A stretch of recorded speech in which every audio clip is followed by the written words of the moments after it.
algún problema con internet, bueno, podemos recomendar apagarla para poder escuchar bien, a veces por tema de streaming. De todos modos, siempre es más cálido poder ver las caras y no solamente el nombre. Pueden configurar la vista del sistema también para ver el orador que está exponiendo en ese momento.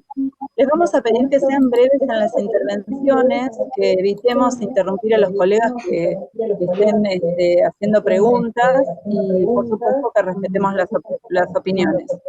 Pueden hacer los aportes o preguntas acá un costadito en el chat, que nosotros vamos a estar leyéndolas y al finalizar cada ponencia las vamos a transmitir a los expositores.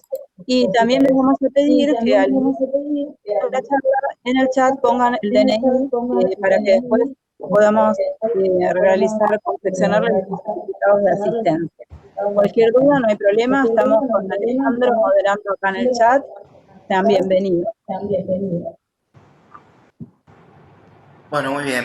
Bueno, ¿podemos comenzar ya? Podemos comenzar, adelante. Muchas gracias. Muchas gracias. Bueno, hola, bienvenidas, bienvenidos. Muchas gracias por asistir a este encuentro virtual. En esta ocasión le vamos a dar la bienvenida y agradecemos la presencia de los compañeros tutores de la Escuela de Formación Sindical de UPCN, que van a presentar 2 libros de la colección textos justamente de la mencionada escuela. ¿Qué textos son? En primer lugar, Tecnonacionalismo, el caso IAME, Argentina, 1951-1955. El segundo texto a presentar es Coherencia, Visibilidad, Lucha, Debate, Selección de Ponencias en Congresos Nacionales e Internacionales, 2003-2013, obviamente de UPCN. Yo voy a pasar ahora a presentar a la compañera y los compañeros expositores, no sin antes agradecer a la compañera Marcela Manuel por las gestiones realizadas para la concreción de este encuentro, ¿no? Marcela es la secretaria de Formación Sindical de la Sección de Trabajadores Públicos Nacionales y del Gobierno de la Ciudad de Buenos Aires, de UPCN, y es además directora de la Escuela de Formación Sindical. Yo ahora voy a pasar a presentar a tutores de dicha escuela. Muy bien, en primer término, para la presentación del libro Tecnonacionalismo, el caso IAME, Argentina 1951-55, expondrán Vicente Luis Calvano y Roberto César González. Vicente Luis Calvano es tutor de la Escuela de Formación Sindical de la Secretaría de Formación Sindical de UPCN, miembro del Consejo Asesor de UPCN, universitario en formación profesional de la Universidad Nacional de San Marcos. En segundo lugar, va a exponer Roberto César González, tutor en la Escuela de Formación Sindical, delegado de UPCN de Cancillería, es autor del libro Tecnonacionalismo, el caso IAME 1951-1955, es licenciado en Psicología y magíster en Defensa Nacional. El segundo libro será presentado por Germán Darío Montaña, que es tutor en la Escuela de Formación Sindical, delegado y secretario de Capacitación de UPCN en MECOM, profesor de Biología con trayecto en Ciencias Naturales, docente especializado en Coaching y Comunicación, y formador de formadores. En estos momentos está cursando la licenciatura en Gestión Educativa en la Universidad Católica de Salta. Actualmente se desempeña como capacitador del Ente Nacional de Comunicaciones, INACOM. Finalmente, Patricia Díaz Fernández es delegada de la delegación de UPCN del Ministerio de Justicia y Derechos Humanos de la Nación, en donde además es secretaria de Formación Sindical. Forma parte del equipo de tutores de la Escuela de Formación Sindical desde 2008 a la fecha. Es licenciada en Psicología por la UBA y profesora de nivel medio y superior en Psicología, también de la UBA. Mediadora comunitaria y mediadora especializada en temáticas de familia, formadora de formadores del INAP, Instituto Nacional de la Administración Pública. Muy bien, entonces le cedo la palabra a los compañeros que presentarán el libro Tecnonacionalismo, el caso IAME, Argentina, 1951-1955. Gracias. Muy bien, muchísimas gracias, compañeros, por la recepción y por la presentación. Bueno, yo tengo un eco de mí mismo, así que voy a hablar muy despacito. Está complicado. Bueno, muy bien. Como nosotros vamos a trabajar con Roberto, en alguna medida, en tal. ¿Cuál es nuestro planteo de exposición? yo voy a tratar de darle un marco contextualizado al IAME, y luego Roberto, seguramente, que es el autor, digamos, donde está lo medular del texto, va a trabajar en el interior del proceso del IAME. ¿Me escucha bien? Porque, Gustavo, ¿me escuchás? ¿Cómo andamos? Bien. Bueno, continúo. Lo que pasa es que como hay mucho ruido, estaba viendo si se calmaba, ahora está mejor. Gracias, ahora Bien. está mejor. Ahora está mejor, sí. Está mejor, muchas gracias. Está muy bien, muy bien. Bueno, No, por favor. el primer asunto fundamental para pensar, inclusive la importancia del hecho de haber editado estos libros, es pensar un tema centralísimo que para nosotros es clave, que es el tema de la soberanía. Lo voy a enfocar desde ese lugar porque IAME, el proyecto IAME, la concepción con que está propuesta la idea del IAME, es una concepción que tiene como eje central la idea de soberanía. Porque la capacidad productiva de una nación en términos industriales es el determinante que aún en estos tiempos de soberanía, comienza y nace el ideológico del peronismo desde el 43 en adelante, pero no deja de tener actualidad ni siquiera hasta hoy, porque la idea de tecnonacionalismo es una idea fundamental.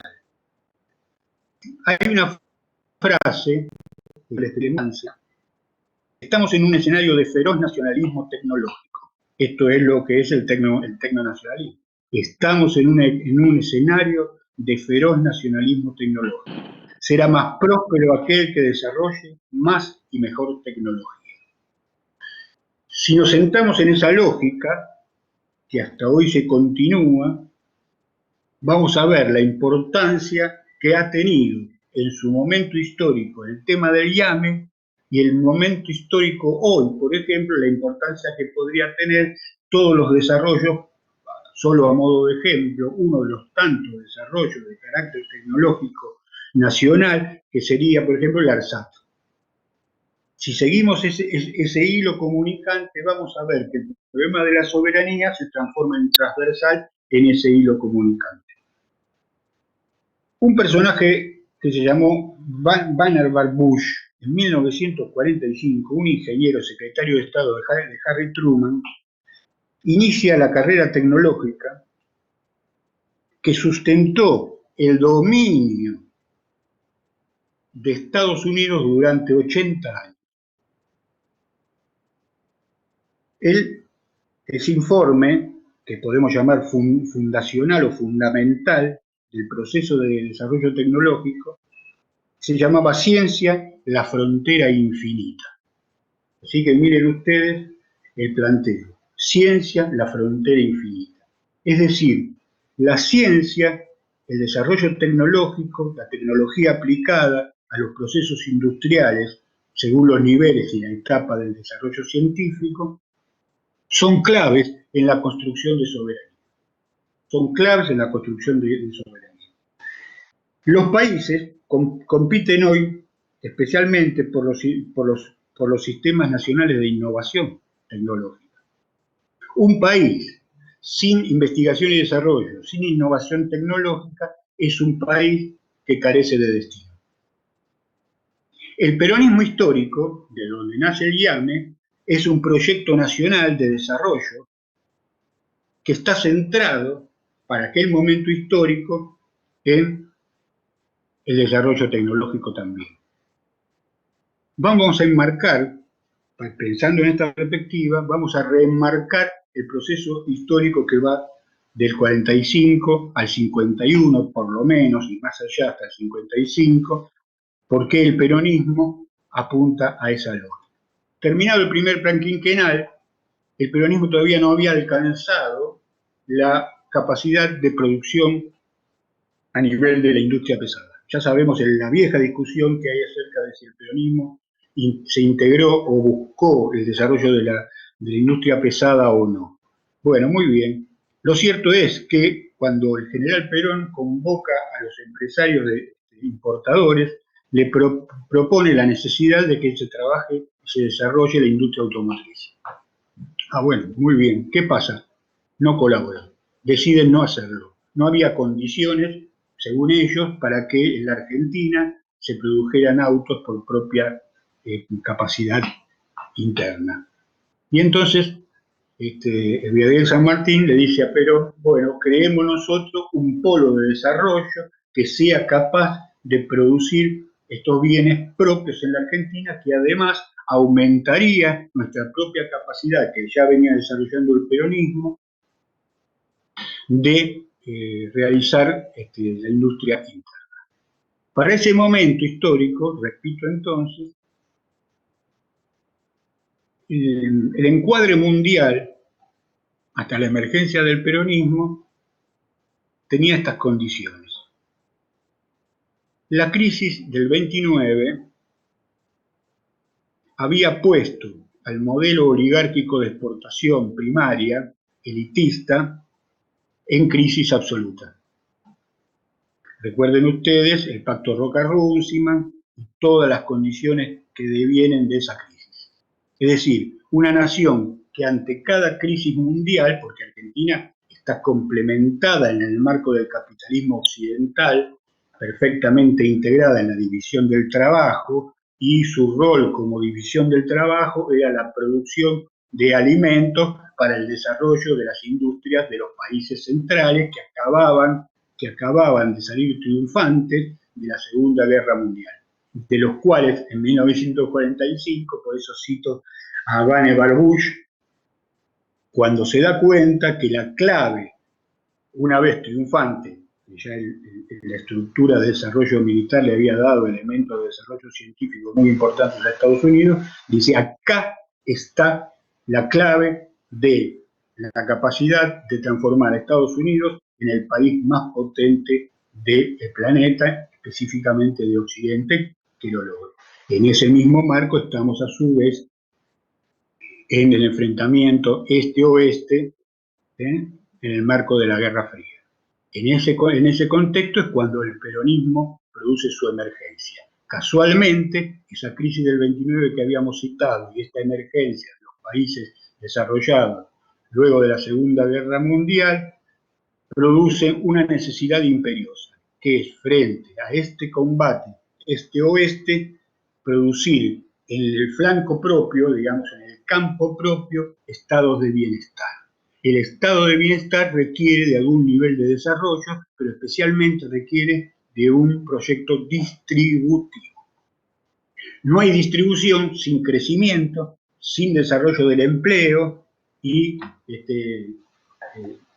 sin avance de carácter tecnológico. Si nosotros juntamos todos los elementos que estamos citando para pensar por qué nace un tecnonacionalismo y por qué hay un caso IAME, porque hay un IAME, es por todos estos motivos que giran alrededor del contexto histórico de desenvolvimiento del IAME en aquel tiempo. Pero yo inicié, digamos, esta exposición con la idea central de soberanía. Para aquel momento, ese reposicionamiento de la Argentina en ruptura con la División Internacional del Trabajo, con la industrialización por sustitución de importaciones, es decir, por desarrollo tecnológico interno para evitar las importaciones, y el cambio de paradigma de una sociedad a una sociedad industrial, de una sociedad primaria, establece el viejo y hasta hoy continuo enfrentamiento entre una clase cuasi parasitaria agrícola, de producción agrícola explotadora, con un desarrollo industrial de trabajadores urbanos diestros y hábiles, que es lo que produce el peronismo. Y acá me podría yo parar un segundo nada más, y acá podríamos entender la emergencia del sindicalismo peronista. Un sindicalismo peronista que también aporta a la construcción de soberanía, porque si nosotros pensamos, ¿por qué estamos presentando un gremio de trabajadores estatales 2 libros, es porque el modelo sindical que expresa el peronismo y la intervención de los trabajadores en el reparto no solo de la distribución de la riqueza, sino de la intervención en las decisiones esenciales de un país que el peronismo propone, permite que un gremio piense en términos más allá de las problemáticas efectivas necesarias, centralísimas, de las relaciones laborales, es decir, capital-trabajo, sino que se expresa en un marco superior para la resolución de ese conflicto.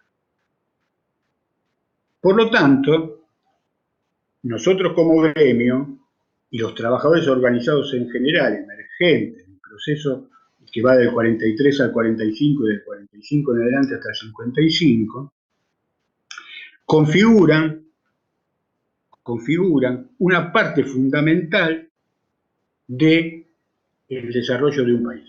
Ahora, ¿por qué nosotros, trabajadores estatales, tenemos mucha importancia en este proceso? Porque el peronismo, que es el que estamos analizando someramente en su marco contextual, ha puesto al Estado en el centro de la cuestión. El Estado es, para el peronismo, regulador, generador, potenciador del desarrollo del país. Esa potenciación del desarrollo del país está centrada en el desarrollo industrial. El desarrollo industrial que hoy va a tener, digamos, una tecnología o va a ir hacia modelos tecnológicos de punta diferentes a lo de IAME, naturalmente. Por eso contextualizamos. No es lo mismo del 45 al 55 que estamos hablando en el 2020. En el 2020. Que por otra parte es muy importante pensarlo, porque hay como una reconcentración, digamos, tecnonacionalista en este momento y en esta etapa actual, sobre todo cruzado por la crisis, no solo la crisis sistémica del capitalismo occidental, sino también cruzado por la crisis agregada de la pandemia y el problema del COVID. Es decir, si pensamos un poco la realidad objetiva del tiempo de hoy, miren ustedes cómo un Trump, por ejemplo, en este momento representa, siendo el partido conservador de la élite, termina intentando representar a los trabajadores industriales de una nación que externalizó su proceso productivo. Y entonces gana una elección planteando el retorno a la productividad y a la producción en el seno del propio Estado norteamericano, la propia nación norteamericana. Así que el valor del desarrollo tecnológico e industrial es de una claridad absoluta. Y cuando hablamos de ello, vuelvo a insistir, estamos hablando de soberanía. Si hablamos de soberanía, el IAME fue un proyecto esencialmente de soberanía. Y en ese proyecto de soberanía, los trabajadores argentinos tuvieron un rol fundamental que llevó a ser prestigiosísimas esas industrias de base mediana. Así que, por eso mismo, yo quiero reivindicar el IAME, pero entendiéndolo en el tiempo actual. Cómo hay una línea de continuidad histórica que lo hace valioso y vale la pena pensarlo, entenderlo, comprenderlo para poder comprender el orden, naturalmente para comprender el orden. Habíamos dicho que el 45 propone para la Argentina un estado de bienestar. Ese estado de bienestar es posible que alcanzara su nivel de concreción en la medida que hay un enfrentamiento este-oeste. Porque, digamos, lo que para Estados Unidos, que acabo de decir también, que son 80 años de desarrollo tecnológico y de potencia cuasi única, dominante en el planeta, necesita tener a su espalda sociedades que estén viviendo bien, tranquilamente, para poder definir la lucha que tiene decidido como nación contra lo que fue la Unión Soviética en aquel momento histórico. ¿Por qué traigo a colación a eso? Porque si lo vemos en perspectiva de hoy Estados Unidos retrocede sobre sí misma, parece como que se abroquela en sí misma, como lo fue previo a la Segunda Guerra Mundial, porque a su vez tiene competidores en el marco mundial como China y como la propia Rusia actual. China que ya está ganando la batalla tecnológica en términos de las comunicaciones. Ya saben de la disputa que ha habido con la empresa tecnológica de comunicaciones. Bien, ese es el punto de hoy. Entonces, ¿cuál es la referencia? Es pensar la Argentina en términos de la lógica que se pensó, no las condiciones reales, que son diferentes en la actualidad, que se pensó allá por 1951 y en realidad la pensó Perón desde 1943 en adelante. Entonces, desarrollo industrial vía tecnología, investigación y desarrollo en el campo científico-tecnológico, para la construcción de soberanía y para la creación de industrias, para la empleabilidad del conjunto de los trabajadores argentinos, que permita volver a ese nivel de calidad de vida en el marco de los estados de bienestar o benefactores. Bueno, el IAME fue y es, digamos, un paradigma de esa lógica. Roberto lo va a explicar con más profundidad, más específicamente, y especialmente en lo que va del segundo plan quinquenal. Es decir, había un Estado que se planteaba ser organizado, con un gobierno bien centralizado, un Estado descentralizado y el conjunto del pueblo argentino libre para alcanzar esas metas del desarrollo. Es decir, desarrollo y soberanía son una unidad indestructible. Desarrollo y soberanía son una unidad única. Cuando nosotros tenemos procesos, digamos, del péndulo que arrasa con todo y vuelve a su lugar y vuelve a poner todo en la condición inicial, entramos en retardo. Cuando se primariza la economía argentina, entramos en un retroceso extraordinario frente a lo que se plantea lógicamente y estratégicamente para un país que quiera crecer. En ese nivel de conflicto, el peronismo siempre vuelve a buscar la brecha del desarrollo tecnológico, crecimiento y distribución. Desarrollo tecnológico, crecimiento y distribución. El IAME fue esa lógica. Tenía una enorme cantidad de trabajadores en sus plantas, los niveles de desarrollo eran extraordinarios, el nivel científico para esos desarrollos eran extraordinarios. Ahí está la clave. Por eso el gremio publica este texto. Por eso el gremio publica este texto tan importante de Roberto. Porque es emblemático. Porque está produciendo significaciones comprensivas. Esas significaciones comprensivas también definen la importancia del rol sindical. También definen la importancia del rol de los trabajadores organizados a través de sus organizaciones sindicales. Y entonces acá tenemos todo el componente de la lógica de esta presentación que estamos haciendo. Si no, no tendría sentido. Es decir, soberanía y rol de los sindicatos y rol del Estado. Y rol del capital.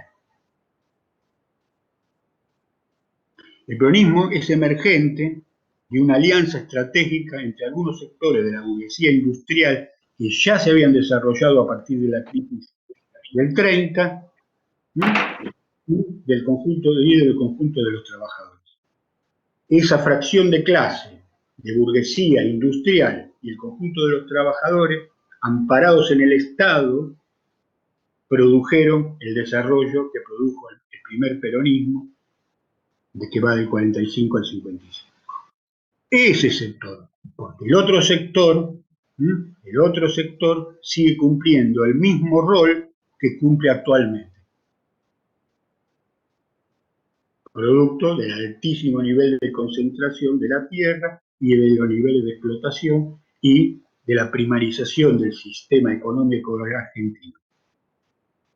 Si nosotros nos hubiéramos mantenido en esa lógica, hoy seríamos un país con un nivel de retraso extraordinario y no hubiéramos podido alcanzar. Cada vez que nosotros recuperamos el gobierno y reinstalamos este paradigma conceptual ideológico, no hubiéramos podido llegar al ARSAT como llegamos al ARSAT. Entonces, ese es el planteo que yo quiero hacer.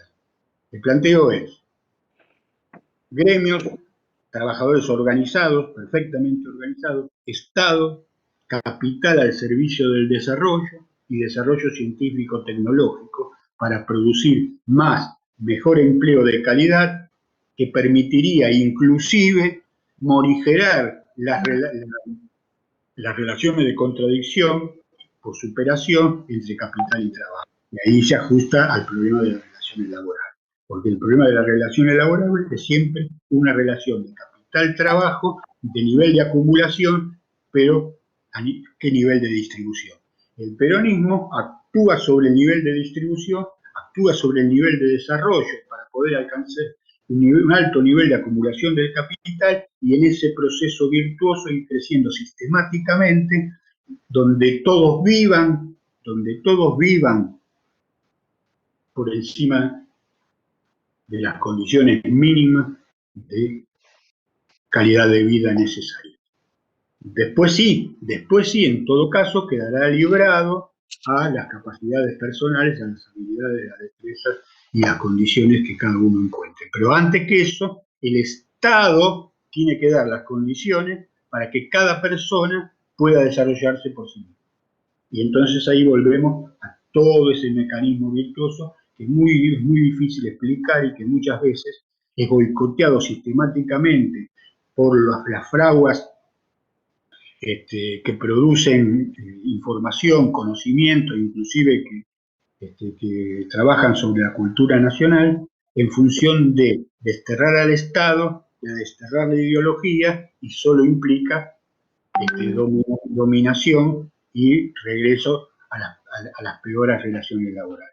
Bueno, yo con esto creo estar terminando, habría mucho más, pero me parece que la clave es soberanía, llame como paradigma histórico del hecho de soberanía, y todo eso cruzado por un Estado fuerte, eficiente, que busca el desarrollo nacional a partir de la idea de tecnonacionalismo que se cruza con inevitablemente con la capacidad de que el Estado promueva la formación del conjunto de los ciudadanos argentinos a través de sus universidades, todas, de todo tipo, ya sabemos que tenemos muchas y muy buenas, pero todo eso se requiere de un Estado fuerte que sea capaz de pensar en estos términos. Así que yo, por mi parte, ahora dejo a Roberto que retome lo que estoy hablando y que después podemos completar con alguna cuestión. Así que lo dejo a Roberto para que me conteste. Muchas gracias a todos. Muchas gracias. Simplemente les recuerdo que finalizamos a las 12, por eso tenemos que las intervenciones, no las próximas. Bueno, muchas gracias, Roberto César González.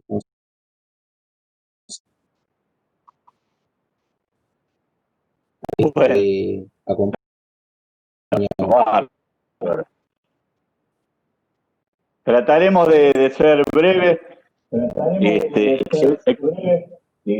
Excelente la introducción de Tito. Nada más quiero agradecer la oportunidad de presentar mi libro. Es un tema que a mí me apasiona.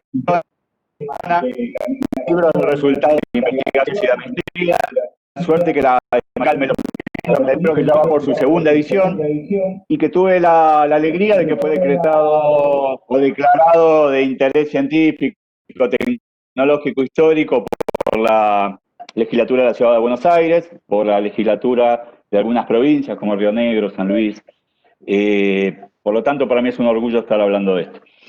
Y en estos días, cuando pensábamos la ponencia, bromeábamos con Germán y decíamos, deberíamos empezar esto haciendo una especie de acertijo, ¿no? Decirles, a ver, imagínense por un momento un automóvil que por su diseño y por su concepción es un adelantado de su época, un auto elegante pero con líneas deportivas, ¿no? Una coupé deportiva, que le dan el premio a la elegancia en la ciudad de Nueva York, que es fabricado en dos versiones, descapotable y con techo, que tiene una carrocería ultraliviana, en plástico reforzado con fibra de vidrio, con una tecnología que solamente fue desarrollada en Estados Unidos y en el Reino Unido, que tiene mecánica Porsche, que el modelo más deportivo tiene un motor V8. Entonces, en esta trivia, la pregunta sería, bueno, ¿y dónde creen que fue fabricado este vehículo? ¿De dónde creen que estamos hablando? ¿De qué creen que estamos hablando? Y la sorpresa, entre comillas, sería que estamos hablando de la Argentina, estamos hablando de la década del 50, del gobierno peronista, y estamos hablando del automóvil justicialista Gran Sport, que fue ideado, diseñado y concebido por el Estado Nacional, con mano de obra, con materiales y con tecnología desarrollada en el país. Mi investigación no arranca por algo tan glamoroso, sino que arranca por una pregunta más sencilla. Yo de chico siempre me preguntaba por qué todos los trabajadores, por qué todos los laburantes tenían un rastrojero diésel. Todo aquel dueño de un pequeño taller, de un comerciante, de un carpintero, de un albañil, ¿por qué tenía ese vehículo? ¿Por qué el Estado Nacional había fabricado una camionetita desde el año 52 hasta el año 1979? Fíjense el periodo que abarca la fabricación del rastrojero. Y en este periodo se fabricaron 32.500 vehículos, en un proceso de innovación permanente. El primer prototipo del rastrojero de esta camionetita no es el mismo que el último que salió en 1979. Y después me preguntaba por qué en Isidro Casanova había un barrio que se llamaba Borguar, que Borguar era la fábrica de los motores del rastrojero diésel. Esa fue mi pregunta de investigación, ¿cómo nace este libro? Y lo que me encuentro con la investigación es lo que decía Tito recién, me encuentro con un modelo de país, me encuentro con el segundo plan quinquenal, me encuentro con un plan de industrialización. ¿Y por qué el Estado Nacional decide dedicarse a la fabricación de automóviles? Como decía Tito recién, en determinado momento fue necesario plantearse la fabricación nacional de vehículos y las multinacionales se negaron a esto.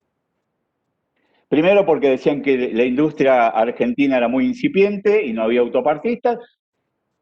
Y el otro motivo era porque en la División Internacional del Trabajo Argentina tenía que producir alimentos para una Europa que se encontraba en reconstrucción con el Plan Marshall en la posguerra, por lo cual Argentina no tenía que industrializarse. Son dos cuestiones fundamentales. Entonces, después del primer plan quinquenal, nos encontramos en el año 1949 con un problema serio y un problema conocido. Un problema, fíjense que conocido es el problema que es el que tenemos actualmente. La restricción externa, faltan divisas. No hay divisas para poder importar. Una mala cosecha, una sequía, una caída en los precios internacionales de los granos. Este proceso de industrialización por sustitución de importaciones, del que hablaba Tito recién, y el aumento del consumo de la población, que hace que se requieran cada vez más divisas, hace que se haya producido esta restricción en la balanza de pago, ¿no es cierto?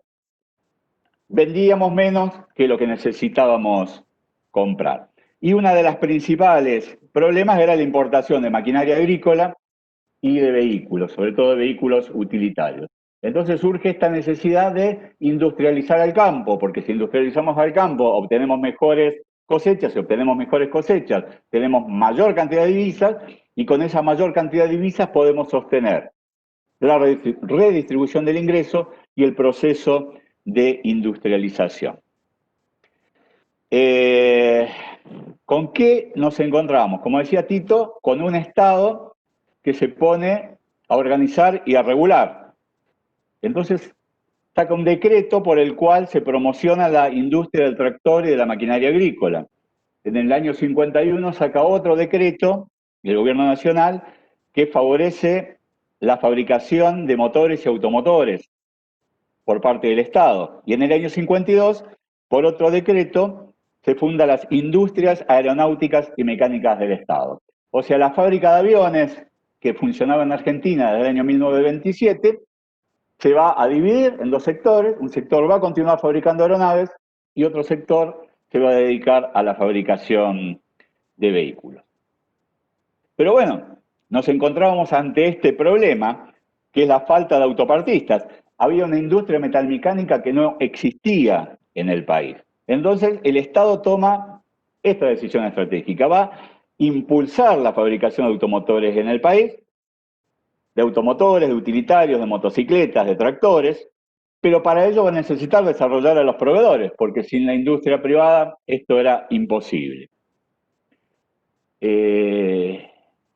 Para esto, el gobierno de la provincia de Córdoba, el director del IAME, de la Industria Aeromecánica del Estado, Brigadier San Martín, comienza a buscar talleres metalúrgicos, pequeñas fábricas, y los empieza a desarrollar. O sea, el Estado Nacional, con la tecnología, con la ciencia y tecnología desarrollada, en una fábrica de aviones, piensen que estamos hablando de una fábrica de aviones de alta tecnología, una fábrica que había fabricado el Pulqui, un avión a reacción solamente fabricado por Estados Unidos, por Inglaterra y por Rusia en aquel momento. Solo teníamos nuestro propio avión. Quiere decir que el desarrollo tecnológico argentino era muchísimo.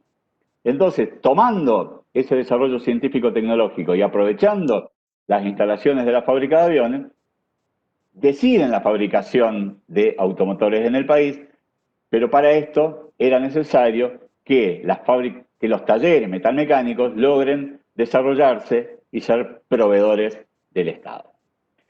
Yo para analizar este proceso tomo un modelo que es el triángulo de Sábato. Sábato es otro héroe desconocido de la Argentina. Jorge Alberto Sábato es un físico y es un tecnólogo autodidacta. Él lo único que hizo fue recibirse de profesor de física en la secundaria. Y así, con su conocimiento autodidacta, es el fundador del departamento de metalurgia de la industria nuclear en el país. Es uno de los que impulsa el desarrollo de la central nuclear de Atucha y es un gran impulsor del INVAP. O sea, retomando lo que dice Tito, y para por ahí hablar de cosas más actuales, fíjense cómo la necesidad de crear un desarrollo nuclear en el gobierno de Perón, con el proyecto de Richter, que fue fallido, pero ese mal paso dio origen al Instituto Balseiro. El Instituto Balseiro dio origen a construir una central nuclear y Sábato es el eslabón que hace que hoy podamos producir un satélite por medio del INVAP. Un desarrollo tecnológico de aquel primer peronismo termina en que en los años 2000 podamos ser proveedores mundiales de tecnología de satélite. Entonces Sábato diseña un triángulo, dice que en cada vértice del triángulo se encuentra un actor, está el gobierno, está la estructura científico-tecnológica y está la estructura productiva. Y que estos tres vértices van a interactuar de manera que se produzca el desarrollo tecnológico de un país o de un sector y la innovación tecnológica. Entonces, ¿qué hace el Estado? El Estado nacional, el gobierno, le dice, lo requiere el IAME, y le dice, necesito que me fabriques vehículos utilitarios. El vértice, la estructura productiva, que es el IAME, demanda la estructura científica tecnológica del Instituto Aerotécnico. El Instituto Aerotécnico demanda al gobierno pidiéndole fondos y medios, y se empieza a producir una interacción en este triángulo virtuoso que hace que se desarrolle tecnología y que se desarrolle una industria donde antes no existía. Este mismo triángulo lo desarrollamos con los proveedores. El Estado le demanda a los proveedores que produzcan piezas y produzcan partes para los automotores. Ellos van a demandar ayuda científico-tecnológica, van a demandar fondos del Estado, y el gobierno y el Estado y la estructura productiva y científico-tecnológica vuelven a poner la rueda en movimiento. Yo creo que en el caso IAME, Industrias Aeronáuticas y Mecánicas del Estado, es un caso paradigmático donde este sistema de innovación tecnológica funcionó a la perfección. Es una industria del Estado, pero que nunca requirió un solo peso del presupuesto nacional. Empieza con un crédito del Banco Industrial de la República Argentina, y a partir de ahí, todo recurso que tiene el IAME para desarrollarse son fondos propios, por la venta de los vehículos, por la comercialización de los vehículos. Creo que no es poco para un país desindustrializado como era la Argentina en ese momento, y no es poco para aquellos que critican permanentemente el rol del Estado.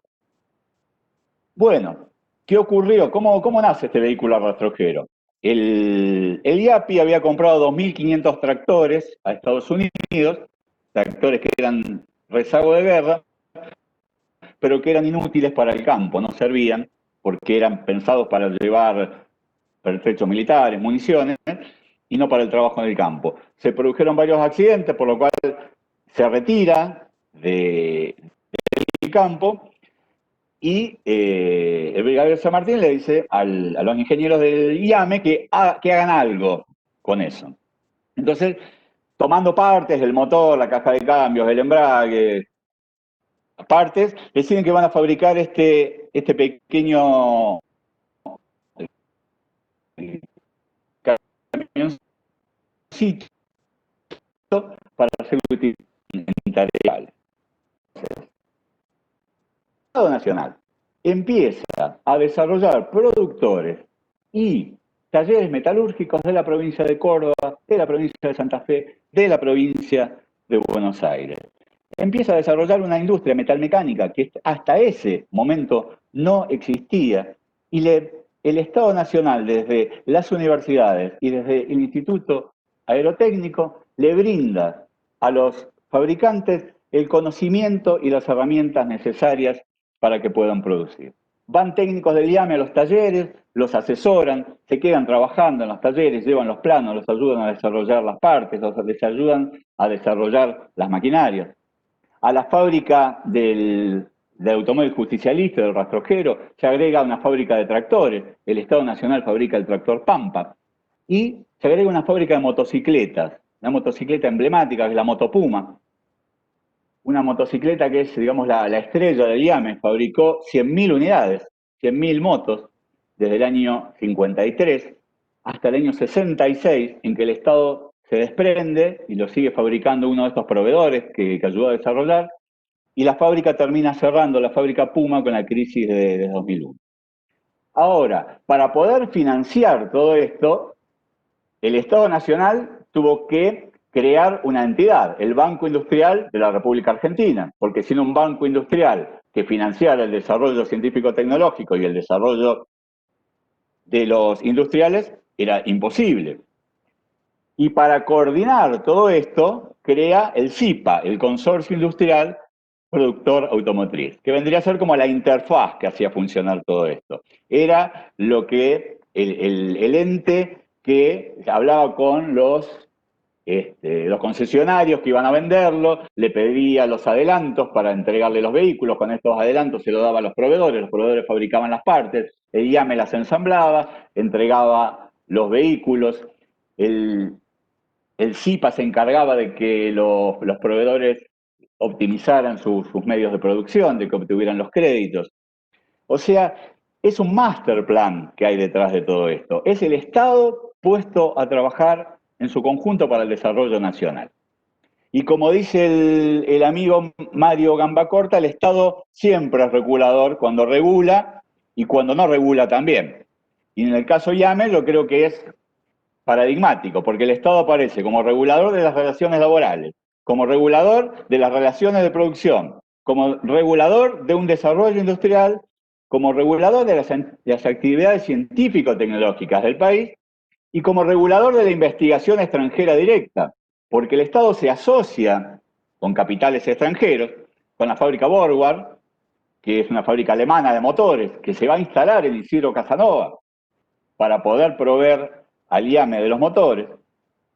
El IAME se asocia con Fiat para la fabricación de tractores, y Fiat instala su fábrica de tractores en la provincia de Córdoba. El gobierno se asocia con el IAME, a través del IAME se asocia con la fábrica Gilera italiana de motos, y Gilera se instala en la provincia de Buenos Aires y comienza a fabricar motos. Y en su, digamos, último gran contrato, el IAME se asocia con la industria Kaiser de automotores de Estados Unidos, una industria importantísima de Estados Unidos. No solamente fabricaba automotores, fabricaba barcos, fabricaba aluminio. Digamos, todo esto estaba en este gran master plan de industrialización. Y ustedes piensen que todo esto del IAME, toda esta materia prima, el acero para fabricar los motores del IAME, venía de Altos Hornos Zapla, de otra intervención del Estado a través de fabricaciones militares. O sea que según mi criterio y según mi investigación, el peronismo sí se ocupó de desarrollar las industrias pesadas en el país. Y creo que la industria nuclear es una prueba redundante de esto, es una prueba paradigmática, porque hasta el día de hoy continuamos exportando reactores nucleares y continuamos exportando satélites a todo el mundo. Bueno, y las industrias Kaiser tenían la licencia para fabricar el Jeep Willys Overland, por lo cual en el año 55 en el país se empiezan a fabricar Jeeps de uso dual. Los podían utilizar tanto las Fuerzas Armadas como se podía utilización de uso civil. O sea que si estas jornadas son de relaciones laborales, yo creo que el caso IAME es un caso paradigmático y muy útil para ver cómo el Estado puede ser regulador no solo de las relaciones laborales, sino de las relaciones en su conjunto. Bueno, voy a dejar acá para hacer lo más breve posible. Muchas gracias.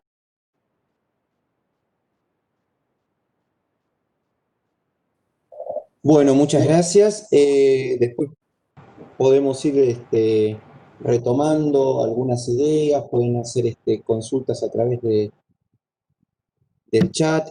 Ahora damos paso a la presentación del segundo libro a cargo de Germán Darío Montaña y Patricia Díaz Fernández. Al final, bueno, después de la exposición, comenzamos con la ronda de preguntas, reflexiones, si quieren hacer alguna acotación más sobre lo tratado anteriormente. Bueno, les cedo la palabra.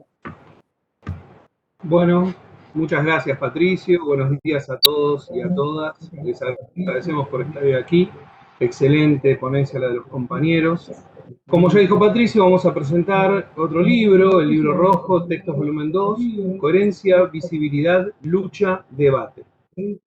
El contenido del presente libro nace del interés de compañeros y compañeras que indagan, investigan y proponen acciones colectivas.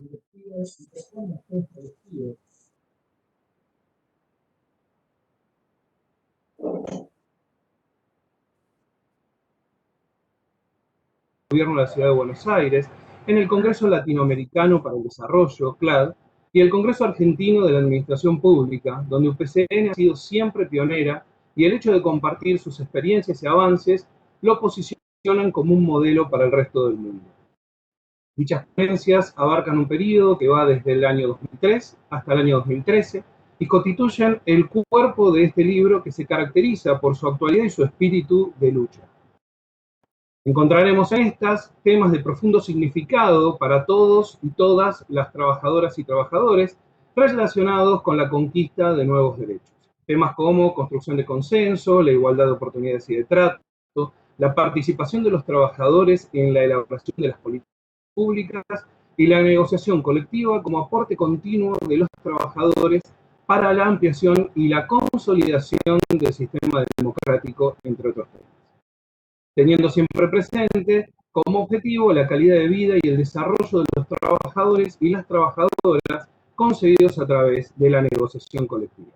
Este libro, nacido en el ámbito de nuestra Escuela de Formación Sindical, nos enriquece con su contenido, nos insta y motiva a seguir trabajando en esta construcción colectiva.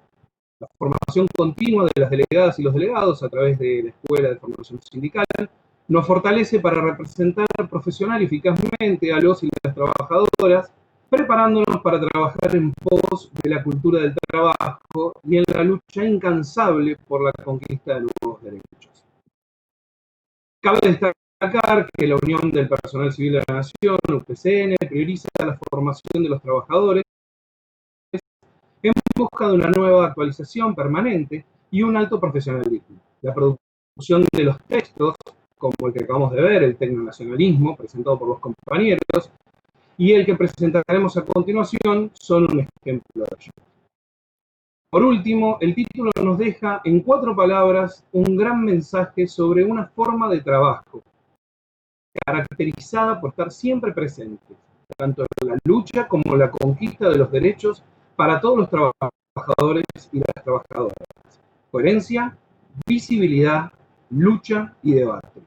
Debemos valorar lo conseguido y la preservación permanente de los derechos que se ven reflejados en este texto, cuyas ponencias fueron compartidas en un lugar de reconocimiento internacional y nacional. A continuación le cedo la palabra a la licenciada Patricia Díaz Fernández. La lucha continúa, compañeros. Muchas gracias.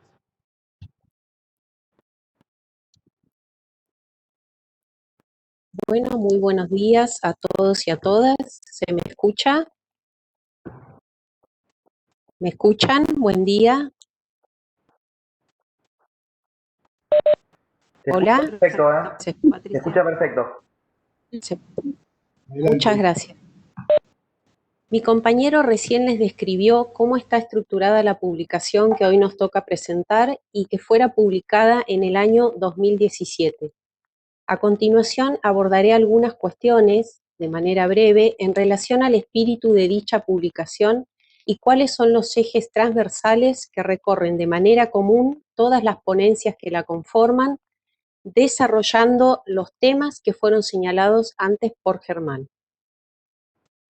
Dichas ponencias hacen recorridos tanto conceptuales como experienciales que se encuentran además puestas en valor en relación al contexto histórico, político en los cuales dichas luchas y posteriores conquistas se dieron. Puede apreciarse en todas y cada una de ellas cómo ha sido la lucha de los y las trabajadoras estatales organizados y convocados por nuestra organización.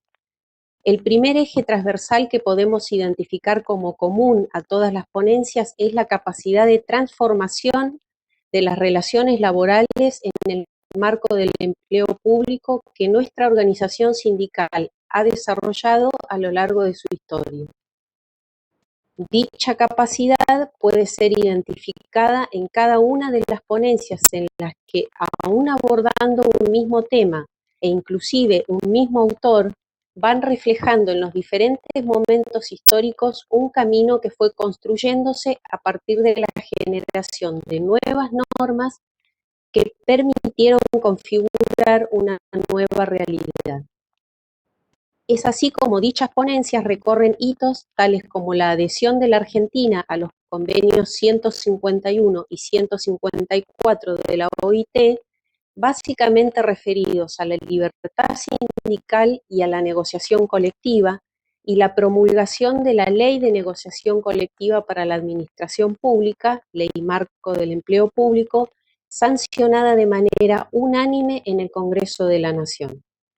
Tanto la adhesión a los convenios mencionados como la Ley Marco de Empleo Público posibilitaron arribar en el año 1999 al primer convenio colectivo de trabajo para la Administración Pública Nacional, que ya desde su preámbulo se caracteriza por propiciar espacios de participación y por ende de democratización de las relaciones laborales en el ámbito de la administración pública, así como de explicitar la voluntad de diálogo y respeto a la voluntad de las partes. En síntesis, normas como instrumentos para la transformación. El segundo eje es la implementación del diálogo y la búsqueda de consenso, que permitió en todos los casos la articulación de equipos técnicos y equipos políticos o de gestión, así como la co-construcción de códigos comunes que pudieron plasmarse en la constitución de diversos institutos paritarios, abocados al abordaje de diferentes temáticas propias del empleo público y que las ponencias compiladas en esta publicación presentan. Como ejemplo de ello podemos citar la Comisión Permanente de Aplicación y Relaciones Laborales, COPAR, con procedimientos establecidos para la resolución de conflictos, autocomposición del conflicto, mediación, arbitraje, la Comisión de Igualdad de Oportunidades y de Trato, CIOT, la Comisión de Condiciones y Medio Ambiente de Trabajo, CIMAT, ambas con reglamentos propios de funcionamiento y circuitos administrativos, como en el caso de la CIOT, para una posible ejecución del artículo 126, que refiere a lo que establece el convenio en aquellos casos en los cuales se realice una denuncia por maltrato o violencia en el ámbito laboral, a la vez que también se establece un comité técnico asesor permanente, entre otros. Ya para ir cerrando, una breve reflexión respecto del título de esta jornada que nos convoca: el futuro del trabajo en un mundo convulsionado por pandemia, recesión y cambio tecnológico. Pensando en él y en los conceptos que atraviesan la publicación que presentamos, es que cabe destacar que dichos institutos contenidos en el convenio, aún en esta instancia de no presencialidad, adecuaron los reglamentos internos para la continuidad del funcionamiento de todas las comisiones, destacándose la tarea realizada desde CIMAT, Condiciones y Medio Ambiente de Trabajo, en la articulación de protocolos de acuerdo a cada actividad y la adecuación de los espacios de trabajo para el regreso a los mismos. La CIOT, Comisión de Igualdad de Oportunidades y de Trato, por su parte, con las licencias oportunamente incorporadas. En ambos casos mostrando una capacidad de adecuación a las nuevas e inéditas circunstancias que nos está tocando vivir. Por este motivo, podríamos pensar que dichas ponencias, o mejor dicho, los principios, valores y conceptos que las inspiraron y que están en todas las acciones de lucha que nuestra organización emprende, son de una actualidad trascendente. Transformación de la realidad e implementación del diálogo para la búsqueda de consenso son los conceptos en común a todas las ponencias. Son en definitiva el espíritu y valores puestos en acción de todo un camino recorrido que nos ha llevado como organización que representa un colectivo a hacer un valioso aporte a la democratización de las relaciones laborales en el empleo público, que es a su vez parte del entramado social de la nación. UPCN, coherencia, visibilidad, lucha y debate. Muchas gracias.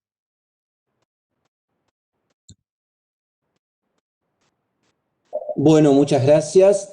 Bueno, podemos abrir ahora una ronda de preguntas. Pueden escribir las preguntas en el chat. Yo les agradezco por las presentaciones. Me gustaría también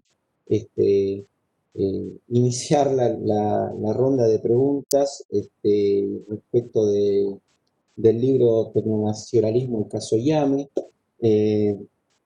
Me resulta interesante porque, bueno, el periodo, ¿no?, que está tratando, 1951-1955, está, digamos, finalizando uno de los planes quinquenales, el primero.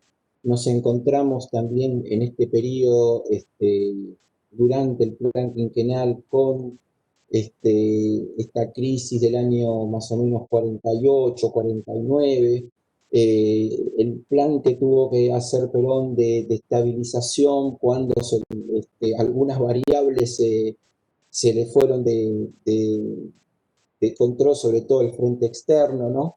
Y luego comienza este segundo plan con diferencias importantes respecto al primero. Y a mí me gustaría consultar al autor, a Roberto César González, también a Vicente Luis Calvano, ¿cuánto tuvo que ver justamente el frente externo? Yo estoy pensando en este momento que la puesta en marcha del Plan Marshall fue un condicionante también para nuestro frente externo por los condicionamientos que impuso Estados Unidos y Europa respecto de las compras, ¿no? ¿Cuánto tuvo que ver ese frente externo en los intentos de desarrollo que a veces salen, que a veces no, en todos estos conflictos que tuvo este primer peronismo? Puedo comentar algo de sus intereses. Intento responderlo de una manera más estructural, no tan específica. En realidad, todo nivel de desarrollo de un país periférico es siempre una condición necesaria para que los países centrales operen en relación a ese desarrollo. Por supuesto que acá me baso en la concepción, por lo menos que yo tengo, siguiendo a Immanuel Wallerstein, que es el término de economía mundo capitalista, sistema mundo, en el que las relaciones son de dominación, de intercambios desiguales y específicamente las relaciones centro-semiperiferia-periferia. Los países de la periferia tienen un rol que fuimos ya desarrollando y que les cuesta extraordinariamente salir de él. La única manera de salir de él era, como se intentó ya en aquel momento y se intentó en estos tiempos, lo que fue aquel ABC, es decir, constituir un bloque que permitiera tener un sustento interno propio, un nivel de desarrollo, de consumo interno, y de comercio no desigual, sino equilibrado, para que esa propia potencia pudiera enfrentar la potencia de los países dominantes. La Primera y la Segunda Guerra Mundial, inclusive si quieren me puedo ir más lejos y pensar que la guerra franco-prusiana y en adelante hasta la Segunda Guerra Mundial es una disputa por la dominación de la centralidad del capitalismo occidental.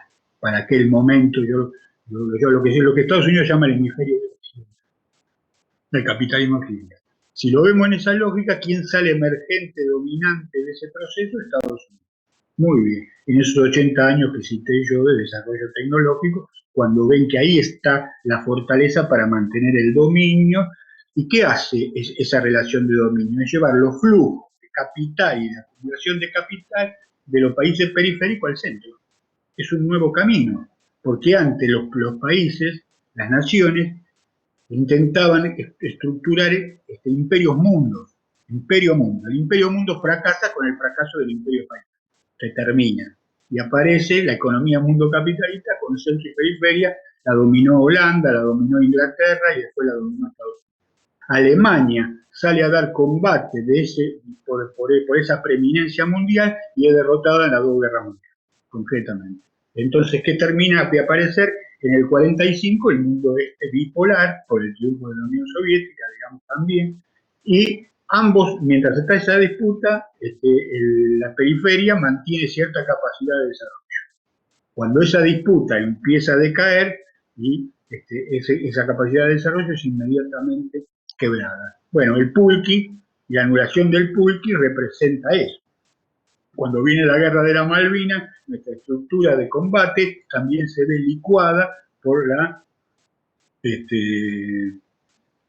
por las condiciones que ponen los dominantes del mundo. Es decir, si no entendemos al mundo como relaciones interestatales de dominio, donde un centro y una semiperiferia explotan, digamos, y llevan los flujos de capital al centro, no vamos a entender nada. Para ese tiempo, recordemos que hay una crisis tremenda del 52, que es una crisis también ligada a cierto límite del desarrollo, del crecimiento hacia adentro.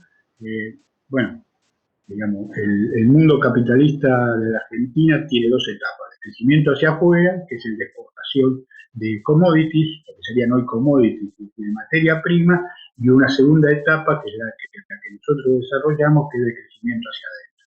Muy bien. En ese contexto, Argentina igual siempre es un país específicamente dependiente. Nosotros somos una colonia, somos un país dependiente. Por eso el planteo de unidad continental. Bueno, esas crisis son producto de condiciones internas, seguramente, y de condiciones externas. No se puede determinar una sola porque interactúan las dos condiciones. En la crisis del 52, 53, el peronismo sale muy rápidamente, muy rápidamente.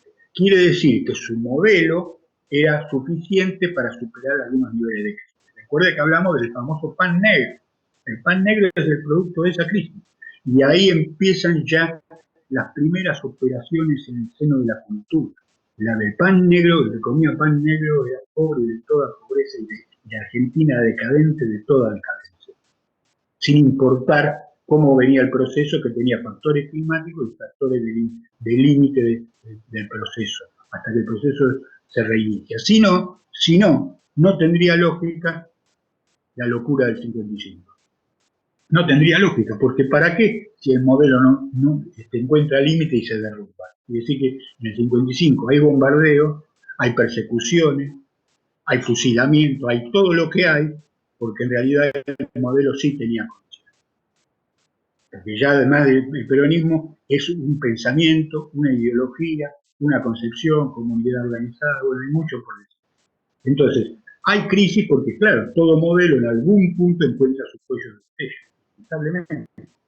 Pero si hay una estrategia de convivencia y solidaridad en términos del capital industrial, de los trabajadores organizados, si hubiéramos tenido a los productores agrarios de grandes extensiones dentro de ese esquema nacional, de burguesía nacional de desarrollo, tal vez no hubiéramos tenido esos problemas. Nosotros tenemos los problemas que tenemos porque no hemos resuelto la contradicción que hay entre exportaciones primarias y desarrollo industrial. Siempre empuja. Y además, la influencia, a mi gusto y a mi manera de ver, discúlpeme que me estoy yendo hacia cualquier lado, a mi manera de ver, es cómo esas burguesías industriales de aquel proceso hoy también terminan jugando contra el propio desarrollo de la Argentina. Miren, Techín en 1947, los hermanos Macri, en el desarrollo de las viviendas de la Fundación Evita, fundan sus empresas. Es decir, que son dos emergentes del modelo de organización político, social y económica del peronismo. Sin embargo, miren hoy lo que estamos viendo, cuál es la concepción con la que piensan la nación. Entonces, nuestro gran problema es cómo todos estos factores de poder rompen esa famosa grieta y consolidan un proyecto de nación. ¿Cuál es el problema? ¿Cuál es el problema realmente? La influencia de los factores del poder externo de los países centrales. Ahora, aquel era un mundo bipolar, pero este es un mundo con tendencia a la multipolarización, es decir, a distintos bloques de poder en disputa económica, y por lo tanto es probable, acá es un albur, nos permita a nosotros integrarnos multipolarmente y ir hacia donde más le conviene a la nación bajo las condiciones de posibilidad que tenga. Así que las crisis son siempre duales, y tienen que ver con las relaciones de dominio en el marco de la economía mundo capital. Perfecto, muchas gracias. Roberto, ¿algo para acotar? Ay, no se escucha. Está apagado el micrófono. El micrófono está apagado, está muteado. Ahora sí. Ahora sí. Ahora me Gracias. escuchan. Sí, en el caso de IAME, este tema es paradigmático. Digamos, así como las multinacionales norteamericanas se niegan a fabricar en el país, para hacer el desarrollo industrial argentino fue necesario recurrir a empresas europeas, porque las empresas norteamericanas nos habían vedado el acceso a los bienes de capital. Cuando se llama licitación internacional para poner un motor gasolero al utilitario rastrojero, se presentaron empresas europeas, se presentó una empresa austríaca, una empresa británica, una empresa italiana y una empresa alemana. Claramente dentro del radar de Estados Unidos, nosotros no teníamos que industrializarnos, en su visión geopolítica la industrialización argentina no entraba. A pesar de esto lo pudimos hacer. Yo insisto mucho con el tema de nuestro plan nuclear. En un principio Estados Unidos, cuando dominaba la tecnología, era completamente abierto y la exportaba. Cuando los países periféricos empezaron a tener su propio desarrollo nuclear, se creó el Club de Londres, el Club Nuclear, y empezaron los programas de no proliferación, empezaron todo Tlatelolco, empezaron las restricciones para que los países periféricos no tengan su propio acceso a la tecnología nuclear. Así y todo, Argentina fue buscando, digamos, con la visión política, fue buscando las grietas dentro de esa estructura y fue obteniendo tecnología nuclear de distintos lugares del país, de Canadá, de Alemania, amenazó con pedir a los rusos, y llegamos al año 1983 con el desarrollo completo del ciclo del uranio. Lo extraíamos de la mina en Mendoza, lo procesábamos, producíamos el elemento nuclear y lo podíamos llegar a enriquecer. O sea, dentro de estas restricciones internacionales, Argentina, con planes gubernamentales, con una política de Estado, ha logrado encontrar los huecos donde colarse, aún con las restricciones más estrictas. Pero sí, la restricción internacional siempre es un factor preponderante en los desarrollos. Muchas gracias. Sí, y pensándolo en tiempo presente, ustedes han mencionado que se puede trazar toda una historia de estos desarrollos tecnológicos hasta llegar a nuestros desarrollos satelitales. Y hablando de restricciones externas y hablando de desarrollos que ahí han quedado truncos o se cortan, luego vuelven a avanzar, yo estoy pensando que acompañando al desarrollo satelital que hemos visto en los últimos años, también había otro desarrollo que, sobre todo en en los dos gobiernos de Cristina, por lo menos yo me informé que estaba avanzando, que es el de generar el propio vector para transportar los satélites. Me refiero al cohete tronador, por ejemplo. Uh-huh. Y una pregunta que uno se puede hacer es si este plan podrá continuar, ¿no? Y a ver si existen esos espacios dentro del desarrollo de estas tensiones internacionales para poder meter nuestro propio vector también, que sería tan importante. Sí, digamos, son proyectos que lograron continuar a través del tiempo. Siempre, así como en el momento, digamos, de mayor antiperonismo existió la resistencia, también existió la resistencia dentro de los desarrollos científico-tecnológicos argentinos. El IAME siempre fue un objeto a ser cerrado, ¿no es cierto? Llegó la Libertadora y lo quisieron cerrar, llegaron los gobiernos, llegó la Revolución Argentina, lo quisieron cerrar, llegó el desarrollismo y lo quiso cerrar. Y la resistencia misma de los trabajadores hizo que el rastrojero siguiera produciendo modelos nuevos, aún en contra de la política del gobierno de turno. Lo mismo pasó con el sector nuclear. Cuando llegan los años 90 y Menem quiere privatizar las centrales nucleares, la resistencia de los gremios y de los trabajadores hizo que fuera imposible. Y esa tecnología se mantuvo, digamos, guardada en stand-by, hibernando, hasta que llegó un gobierno que favoreció el desarrollo nuclear, y así tenemos a Trucha 2 durante el gobierno kirchnerista. Y con el vector pasó lo mismo. Menem es el vector del Cóndor 2 y Menem lo termina entregando, lo desarma y lo entrega. Pero aún a pesar de esto, la resistencia dentro, digamos, del núcleo científico-tecnológico hizo que ese conocimiento estuviera hibernando y que cuando llegara el momento apropiado diera lugar al proyecto Tronador 2. O sea, yo creo que el desarrollo es posible científico-tecnológico. Los invito a leer a Jorge Sábato. Es interesantísimo lo que habla él sobre innovación y sobre la innovación en países periféricos. Yo creo que la tecnología la tenemos, el recurso humano lo tenemos, los medios lo tenemos. Solamente hace falta el momento histórico adecuado para poder desarrollarlo.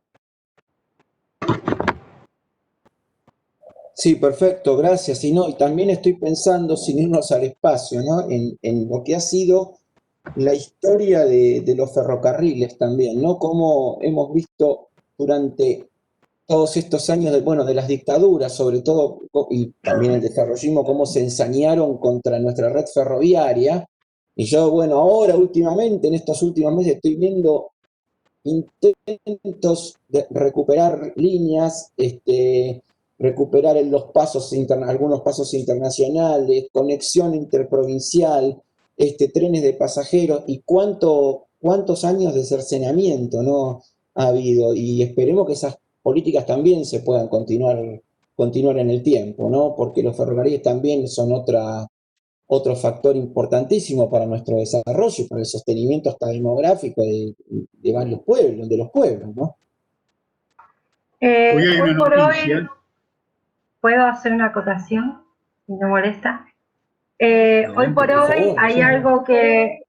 hay algo que se está trabajando que tiene que ver con los corredores bioceánicos, una red a nivel mundial, donde justamente se conecta la importación-exportación, lo que se está pensando en la centralización del puerto de Bahía Blanca, con una tecnología de intermodal y transporte inteligente, donde justamente lo que abarca es una parte, que sería la del norte, que va a ir para la exportación hacia Canadá, y la parte del sur, que tiene que ver con los corredores, está el Cristo Redentor, que tiene comunicación con Chile, que es muy importante el tema de la red internacional, porque vamos a entrar en un mercado internacional donde se va a mover mucho, y es un transporte muy inteligente porque justamente lo que hace los corredores bioceánicos es no entrar en los lugares poblados. Es como una ruta más derecha y menos larga y más corta, donde lo que se hace justamente es introducir Albitrem,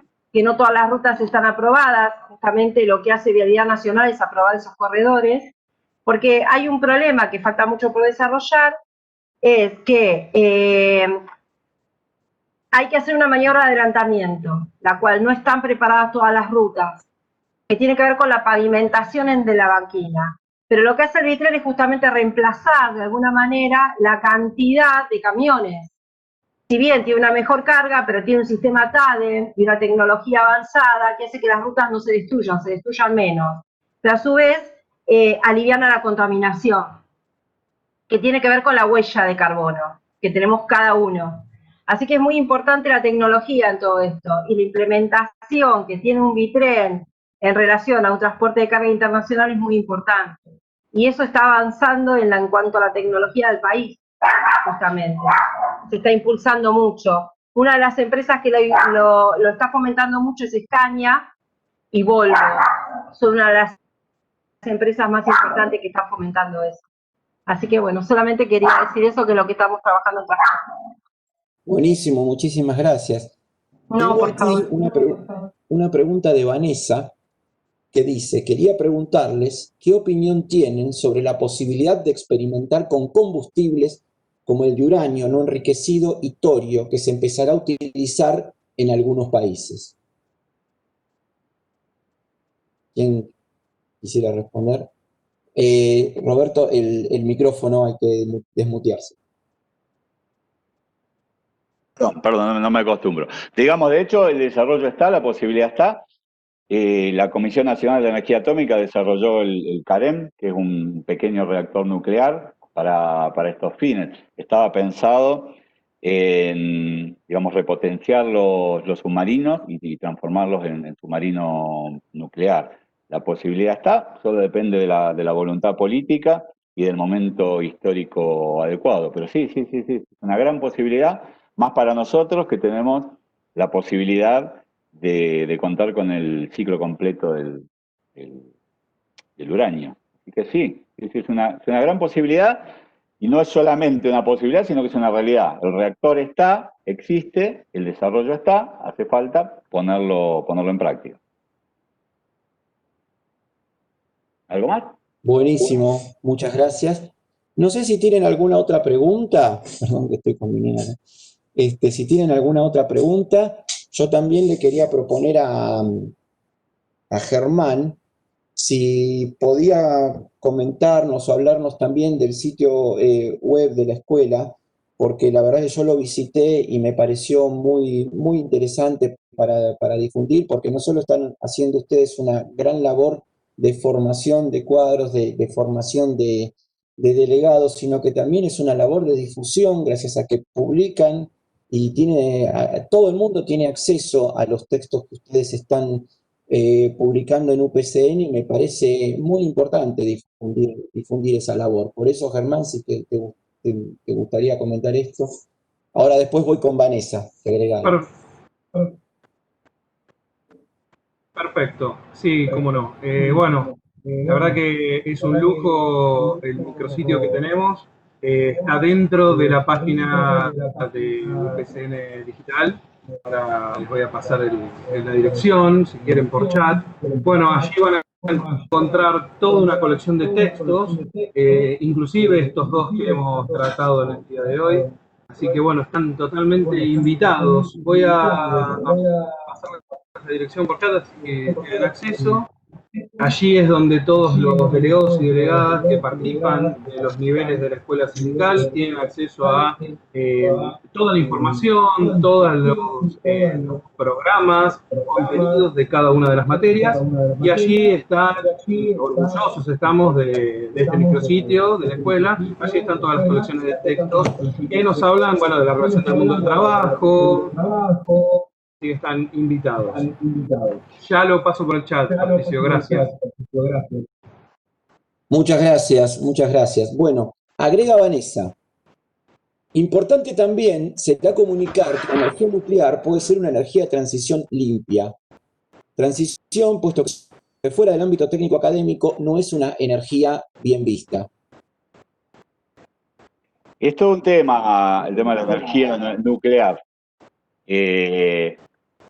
Nosotros, yo digo, tenemos el ciclo completo del uranio, pero por esto que es políticamente incorrecto hablar de energía nuclear, empezamos a contar con algunas restricciones.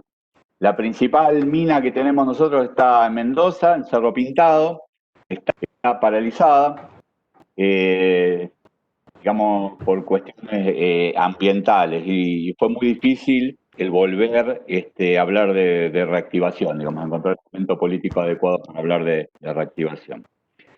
Si bien, digamos, la energía nuclear tiene riesgos, la energía fósil que utilizamos todos los días también tiene riesgos y es sumamente contaminante. A veces a mí se me ocurre, yo soy, digamos, un apasionado del tema nuclear. Es como el tema de los accidentes de avión. Cuando cae un avión, mueren 500 personas y muchas más personas mueren a diario en accidentes de tránsito. Accidentes nucleares, hubo pocos en el mundo y algunos, la mayor parte de ellos por mal manejo de la energía nuclear, como el caso de Chernobyl, que fue un desmanejo total por parte de una Unión Soviética que ya estaba en decadencia.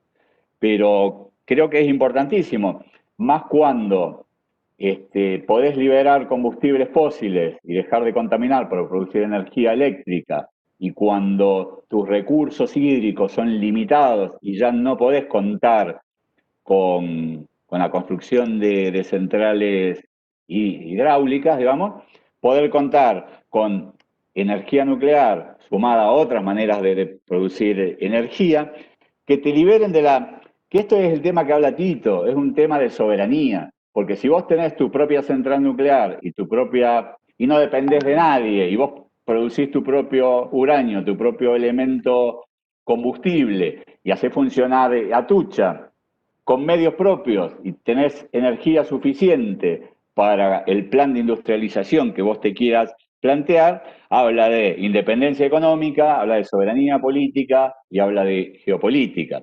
Lo que pasa es que, bueno, que hay que trabajar mucho digamos, para demitificar un poco el tema de la energía nuclear también.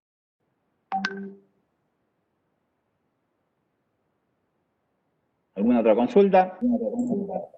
¿Alguna otra consulta? Muchas gracias, Roberto. A ver, por el chat me fijo.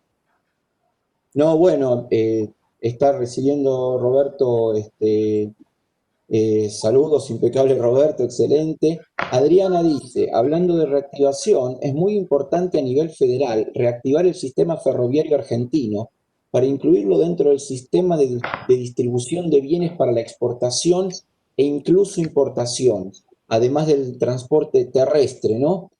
Sí, yo justamente ahora le cedo la palabra y me sumo a la pregunta. Justamente estoy observando primero que últimamente hay los indicadores de cantidad de tonelaje transportado, sobre todo ahora estoy viendo en el Urquiza, por ejemplo, se han incrementado bastante respecto de, por ejemplo, el año anterior, y se están reactivando ramales, o hay planes de reactivar ramales, por ejemplo, en el caso de Salta, en el caso de Mesopotamia, que por lo menos son lo que yo me voy informando en estos sitios de noticias ferroviarias, ¿no? Así que bueno, justamente esa sería la consulta, ¿no? que está haciendo la compañera y Mira, ¿qué perspectivas hay?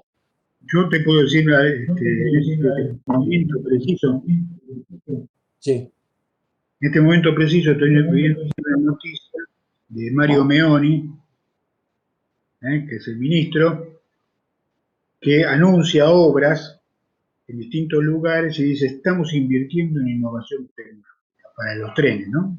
Para el sistema también.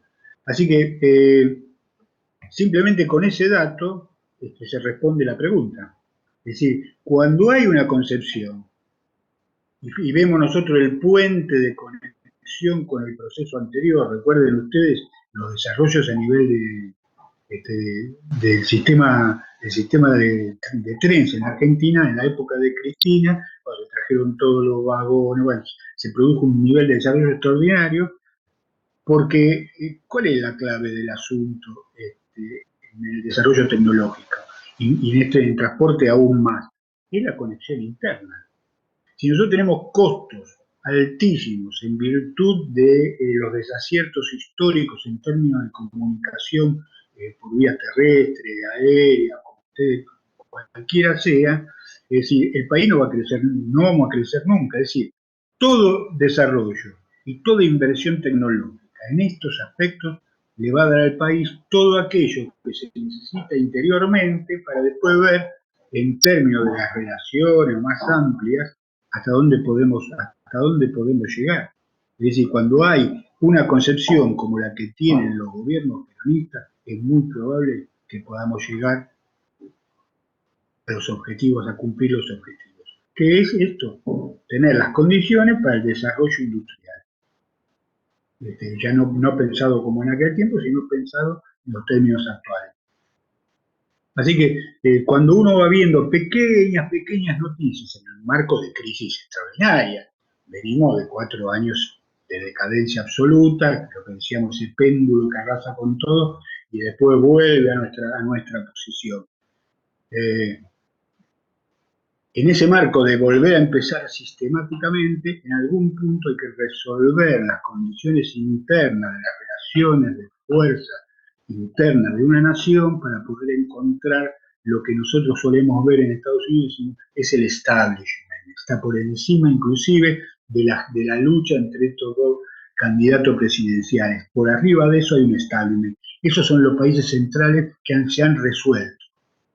Están resueltos en sí mismos.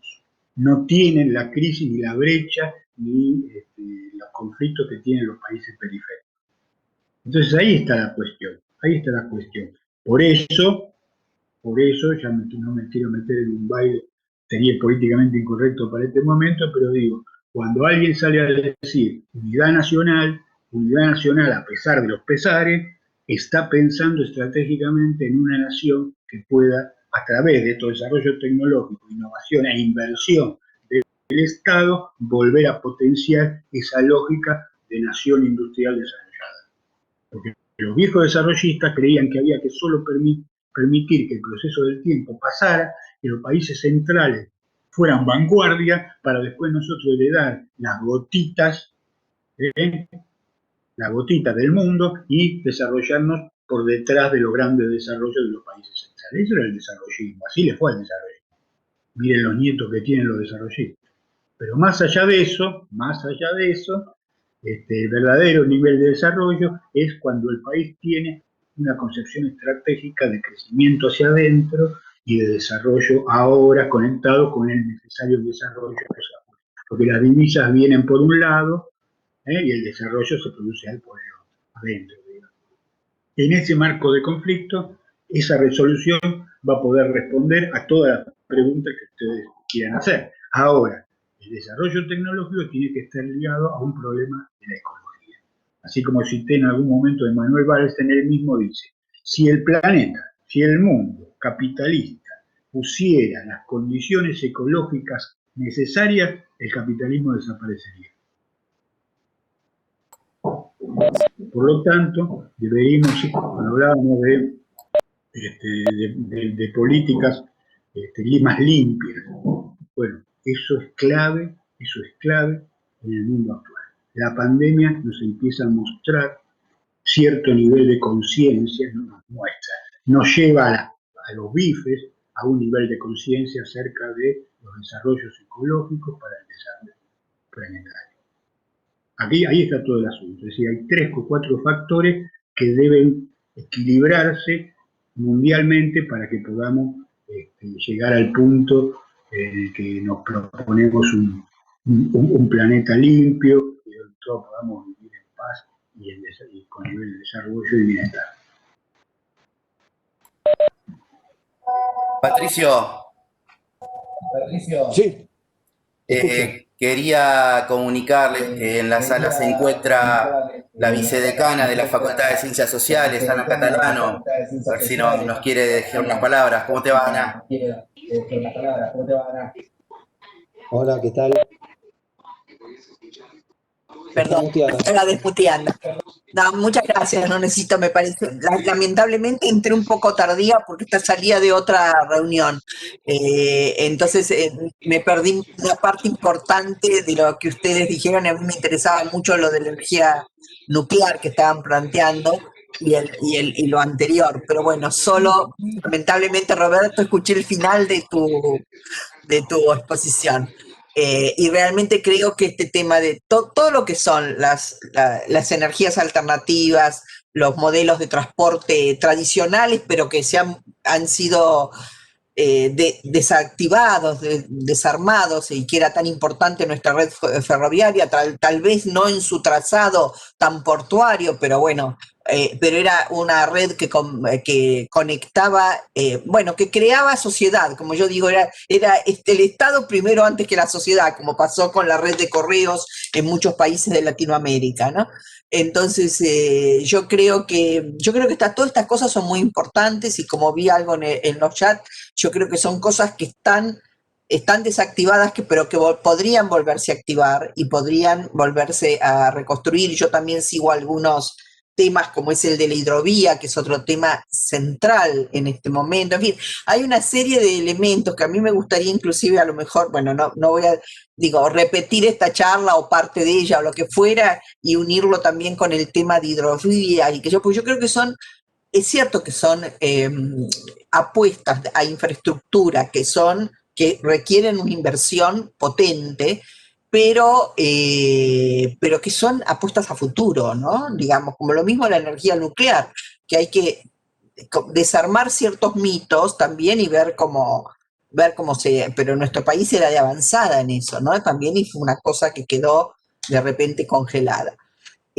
Así que nada, decir que apoyo totalmente la idea de ir pensando estas alternativas que no son utópicas, son reales y tenemos parte de ellas desarrolladas, digamos, no es que estamos empezando de cero en todo, ¿no? Ni decir, todo lo que significa la industria satelital, la industria la industria aeronáutica. Nosotros, la verdad que hemos conseguido desarmar un país. Esto es, no nosotros posiblemente, que somos los que luchamos porque esto no pase, pero la verdad es que uno lo mira en perspectiva histórica y es terrible. Las cosas que teníamos en los años 50 y que no tenemos ahora, los que teníamos en los 60, ¿no? Y así sucesivamente. Entonces uno dice, pero ¿por qué siempre andando para atrás, digamos? ¿No?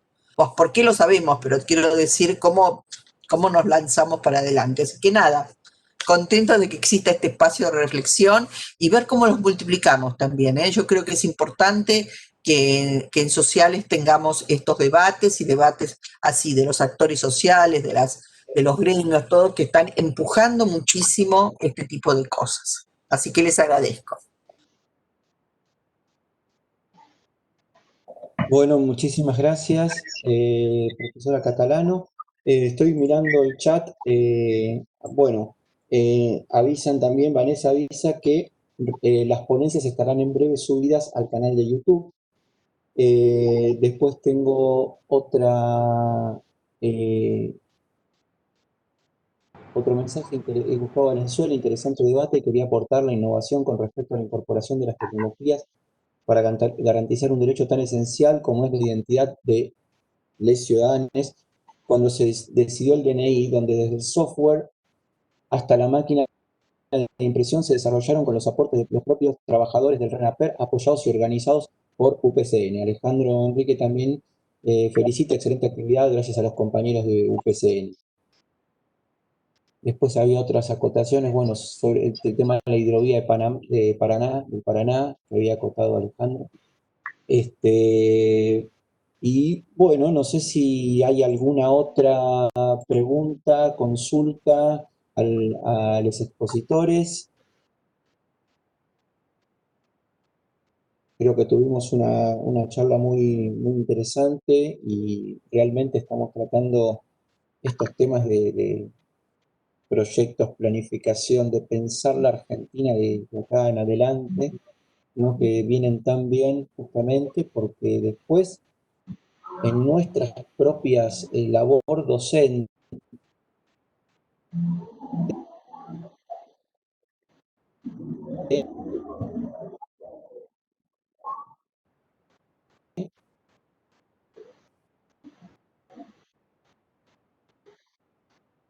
a pie en el caso argentino y cómo repercuten estos vaivenes y fenómenos internacionales, este paralelogramo de fuerzas internacional en nuestro país.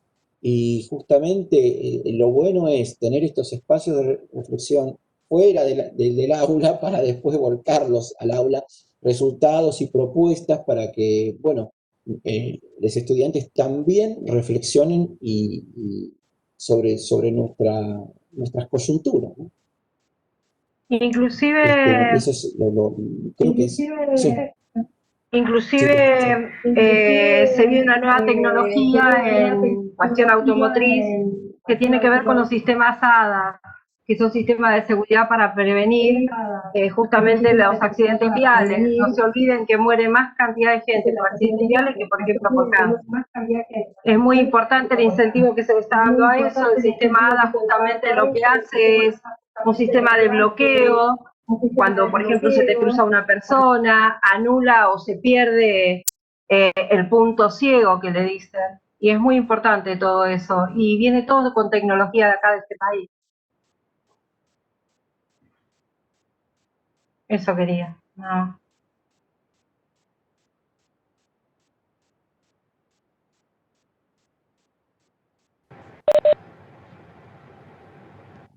Perdón, ahora me desmutié. Digo que quería agregar, ¿no? También todo el desarrollo de robótica que tenemos en Exactas, que ha tenido también sus vaivenes, por momentos lo han cortado por presión de afuera, según me he enterado, esto más de comentarios, ¿no? Pero que siguen y tenemos también nuestro propio proyecto de robótica. Aquí tengo, a ver, en el chat, Adriana agrega, hablando de puertos de inversión, del puerto de Bahía Blanca está también el puerto de aguas profundas de Necochea, tan rezagado pero tan importante. Ana Catalano también agrega, tratemos de armar una charla de debate y difusión sobre estos temas de transporte, energías alternativas, hidrovías, puertos. Me voy a poner en marcha con estos temas.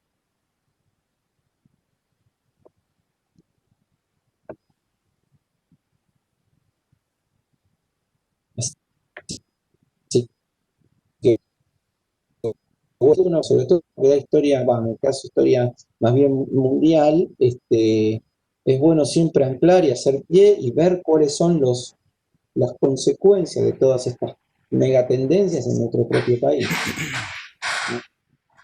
Así que, a ver, dice Vanessa que bueno sería poder contar con más espacios de debate sobre estos temas. Sí, precisamente, bueno, también uno puede desde el aula abrir esos espacios, pero también están buenísimos este contexto, ¿no? Para intercambio de ideas. No sé si quieren agregar alguna cosita más, los compañeros del UPCN.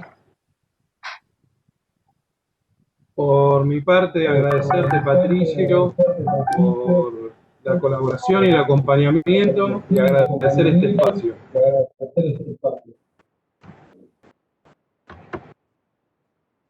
Vicente, Roberto, ¿algo más para agregar? Patricia. No, agradecer. Agradecer. Ahí me Bueno, interesa la y dice propuesta Alejandra Mónica Pereira, me encanta. Sí, eso. Me interesa mucho la propuesta de Ana, de la profesora Ana Catalano. Yo hice justamente una tesis, yo soy licenciada en Prevención Vial y Transporte, y la tesis la hice sobre bitrenes y transporte inteligente en cuanto a la tecnología en prevención de accidentes. Así que todo lo que se aporte me interesa mucho para mi crecimiento. Muchas gracias. Muchas gracias. Hola, ¿qué tal? Permiso para hablar un segundo. A todos los compañeros de UPCN, canalicemos todo a través de Javier Liaño, que él colabora con la carrera a través del Observatorio del Empleo y las Relaciones Laborales en el Estado y como bien dijo Ana y Patricio y Alejandro, nosotros somos receptivos a estas iniciativas, así que son bienvenidos.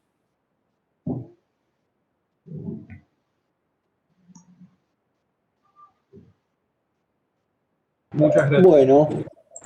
Alejandro, vamos a Patricia entonces. Ya tengo una propuesta.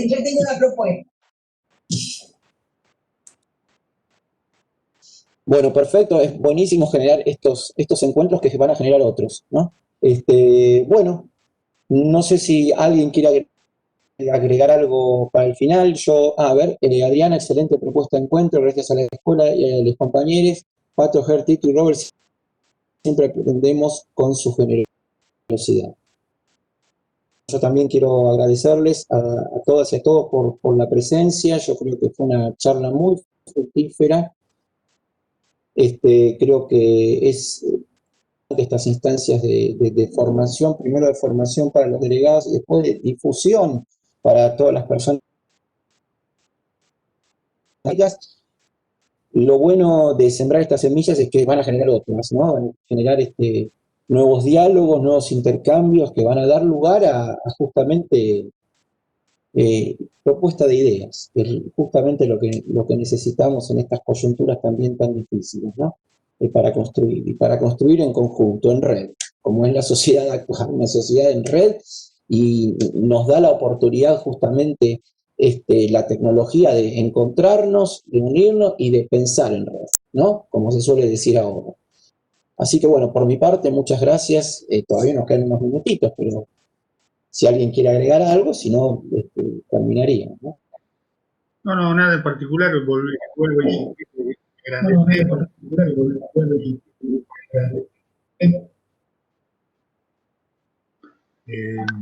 La Escuela de Formación Sindical de UPCN les agradece que nos hayan invitado, les agradecemos que además hayan estado presentes y también hemos disfrutado de un excelente encuentro y ojalá que se repita. Siempre la escuela va a estar a disposición de estas actividades. Si quieren comunicarse con nosotros, bueno, vos, Patricio, ya sabrás cómo se ha realizado esto en su en sus primeras etapas de llegar hasta este punto. Así que nada más, muchísimas gracias y espero que se vuelva a repetir como estamos esperando todo el mundo, sobre todo que lo vimos desde una doble perspectiva. Lo vimos desde la perspectiva de la nación y sus intereses, y lo vimos también desde la perspectiva de un mundo que nos determina, así como nosotros determinamos un poquito a ese mundo, porque si no, sería aislado y carecería de sentido. Así que la manera en que fue visto me parece que hace a esta dinámica de intervención y de deseo de continuación. Así que muchas gracias por todo y nos veremos en la próxima, si es que hay otra. Muy amables, gracias. Muy amables, gracias. Perfecto, bueno, Alejandra agradece, María Inés Varela también, excelente encuentro, sumamente interesante. Bueno, si no hay otro comentario o pregunta, damos por terminado el encuentro. Les agradezco a todos, a Patricio, PCN, a los participantes, a la carrera, por darnos esta oportunidad, a todos los colaboradores de la carrera. Creo que ha sido un encuentro buenísimo, buenísimo. Que se repita, que no se corte. bueno, Como se suele decir. Patricio, en nombre de la carrera Relaciones de Trabajo, le agradecemos a la presencia de todos los presentes, a la de la vicedecana también, y sobre todo a los expositores que fueron muy profundos y muy claros en las exposiciones. En nombre mío y bueno, de Vanessa también, que estuvimos como voluntarios. Muchas gracias a ustedes. Muchas gracias. Excelentes ponencias, muchísimas gracias, porque nosotros como voluntarios también nos enriquecimos un montón y nos encantó. Buenísimo. Los agradecidos nosotros.